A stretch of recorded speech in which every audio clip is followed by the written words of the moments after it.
পারিবারিক বিবাদকে কেন্দ্র করে রক্তক্ষয়ী সংঘর্ষ আর তাতেই এলাকা জুড়ে তীব্র চাঞ্চল্য। রক্তক্ষয়ী সংঘর্ষটি ঘটেছে বিশালগড় মহকুমা কাঞ্চনবালা লক্ষ্মীছড়া স্কুল সংলগ্ন এলাকায়। পুলিশ এলাকায় উপস্থিত হয়েছেন। তবে জানা গেছে পারিবারিক বিবাদকে কেন্দ্র করেই বহিরাগত দুষ্কৃতীদের দ্বারা রক্তক্ষয়ী সংঘর্ষটি হয়। ঘটনায় জানা গেছে ওই এলাকায় রায়মোহন দেবনাথের পুত্রবধূ কল্যাণী দেবনাথ মঙ্গলবার সকালে পারিবারিক রেশন কার্ডের বিষয় নিয়ে শ্বশুর রায়মোহন দেবনাথের সাথে ঝগড়া এবং বিবাদ শুরু হয়।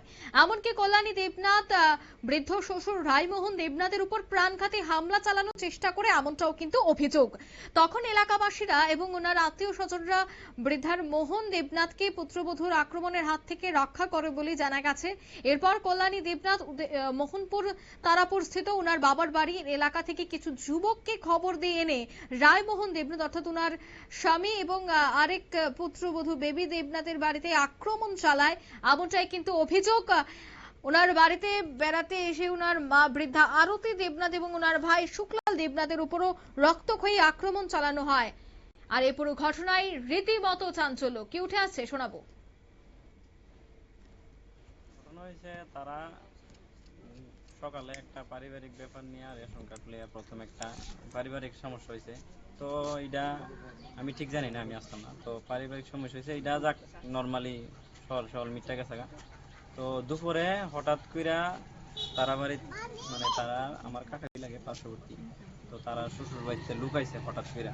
তো আমি এমন টাইমে বাজার যাইতে আসলাম, তো হঠাৎ করে লুকাইছে তারা ড্রিঙ্ক অবস্থায় সবাই হঠাৎ করে আইসে নাইমে ওই বা আশটা লইয়াছে নাইমে আসা তারা ভাই পিটাপিটি করতেছে। আর কি হয়েছে আমি তো হঠাৎ করে বুঝতেছি না।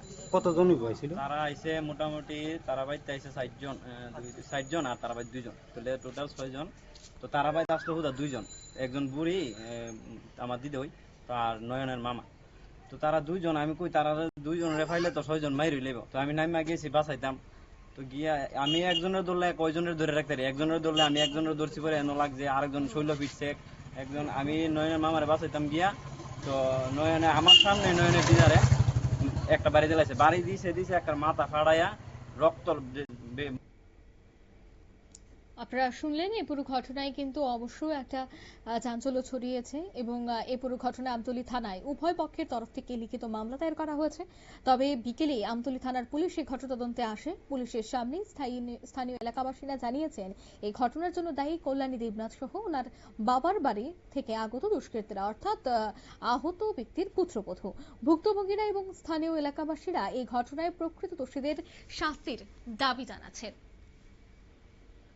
নিয়ে নিচ্ছে ছোট্ট একটি বিজ্ঞাপন বিরতি, সঙ্গে থাকুন।